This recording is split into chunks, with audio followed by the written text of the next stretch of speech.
Most people believe that transformation requires dramatic action, a complete overhaul of your routine, a bold new resolution, a perfect Monday to finally start fresh. But decades of behavioral science tell a very different and counterintuitive story. The most powerful engine of lasting personal transformation is almost embarrassingly small. It is the micro-habit, a behavior so tiny it barely registers as significant, repeated so consistently over time that it quietly and relentlessly rewires who you are at the level of identity. The concept of micro-habits is grounded in a principle that behavioral scientist James Clear articulated with precision in his research.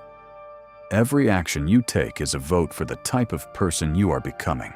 When you do 5 push-ups every morning before brushing your teeth, you are not just doing push-ups. You are casting a vote, day by day, for the identity of someone who takes care of their body. When you read 3 pages before bed each night, you are voting for the identity of a reader. When you write 1 sentence in your journal, you are voting for the identity of someone who reflects intentionally. Identity change through consistent micro-actions is the deepest and most durable form of personal transformation available to you, because it operates at the level of who you believe yourself to be, not just what you happen to do on any given day. This matters enormously because behavior that conflicts with your identity tends to fade. You can force yourself to go to the gym for 2 weeks through willpower, but unless the identity of someone who exercises gets installed in your self-concept, the habit will collapse the moment life gets difficult. Micro-habits, practiced consistently, install the identity. And once the identity is in place, the behavior maintains itself with dramatically less effort. The impact of micro-habits also follows the mathematics of compound interest, and the numbers are genuinely astonishing. 1% improvement every single day produces a 37 times total improvement over the course of a full year. That number sounds impossible because humans are wired to think linearly, not exponentially. But the math is unforgiving. Small, consistent improvements, compounded daily, generate exponential results over time. A person who reads 10 pages per day reads approximately 15 books per year. A person who does 20 squats every morning completes over 7,000 squats by the end of the year. None of these individual actions feel significant. The accumulation of them reshapes a life. The inverse is equally true and equally important. 1% worse every day, compounded, degrades your capability to almost nothing over a year. Every decision you make is either compounding in your favor or against you. There is no neutral ground in the long game. The neuroscience behind this is equally compelling and worth understanding. When you repeat a behavior consistently, the neural pathway associated with that behavior becomes stronger and more efficient through a process called myelination. The axons of neurons involved in the repeated behavior become coated in myelin, a fatty substance that dramatically increases the speed and efficiency of neural signal transmission. What starts as a faint, slow, effortful trail becomes, with repetition over weeks and months, a fast, automatic, paved road. What starts as an action that requires conscious, deliberate effort becomes over time effortless and automatic. Consistent repetition physically changes the architecture of your brain in your favor. There are 4 critical elements that transform a vague intention into a durable micro-habit. The first is the cue, the trigger that initiates the behavior. The most effective micro-habits are anchored to behaviors you already perform automatically, a technique researchers call habit stacking. You want to build a daily meditation practice. Stack it onto your morning coffee. After I pour my coffee, I sit in silence for 2 minutes before doing anything else. You want to build a reading habit. Stack it onto your lunch. After I sit down to eat, I read for 10 minutes before picking up my phone. The existing habit provides the trigger, The new micro-habit becomes the automatic response to that trigger. The second element is friction reduction. The primary reason good habits fail is almost never lack of motivation. It is excess friction, the small obstacles and inconveniences that stand between the desire and the behavior.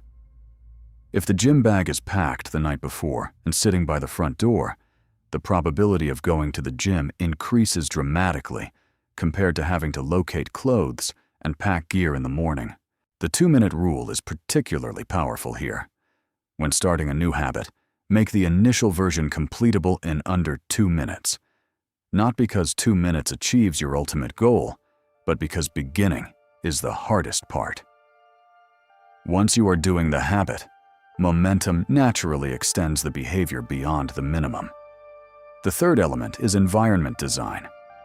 Behavior is far more context-dependent than most people recognize. We are not fixed personalities independent of our surroundings. We are profoundly shaped by the environments we inhabit. If you want to read more, place a book on your pillow so it is the first thing you see when you enter your bedroom. If you want to eat better, put fruit at eye level in the refrigerator and move less healthy options out of sight. If you want to write daily, keep a notebook open on your desk permanently so it is always the path of least resistance. Environment design is one of the highest leverage activities in habit formation, and the vast majority of people have never deliberately used it. The fourth element is the reward signal. The brain's reward circuitry requires a positive signal immediately following a behavior in order to encode that behavior as worth repeating. For micro-habits, the reward needs to come right after the behavior, and it does not need to be elaborate. A physical check mark on a habit tracker, a brief moment of conscious self-acknowledgement, a word of encouragement to yourself. The brain does not discriminate between elaborate rewards and simple ones. It responds to the signal. Providing that signal consistently after each habit execution strengthens the neural encoding of the habit. A word about tracking. Research consistently shows that people who track their habits maintain them at significantly higher rates than those who do not. Tracking creates a visual chain of consecutive completions that the brain becomes motivated to protect. The goal is not to never break the chain, but to never break it twice in a row. Missing once is an accident.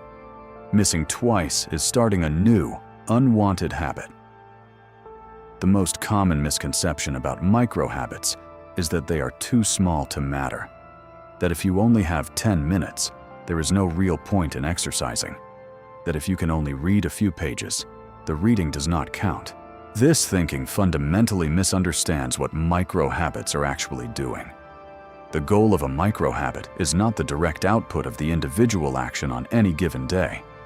The goal is the consistent reinforcement of an identity and the gradual expansion of your capacity for self-directed behavior. Each micro-habit executed is a rep in the gym of self-mastery, and the person who does 1,000 reps over a year is vastly different from the person who did none. Start today with one micro-habit. Choose the smallest possible, most frictionless version of the behavior you want to build. Stack it onto something you already do automatically. Remove every obstacle between you and doing it. Do it for 14 days without exception. Then evaluate. The compound engine of micro-habits is patient and completely reliable. It does not announce itself in spectacular ways. It builds every single day until one morning you look back and realize you have become exactly who you decided to become.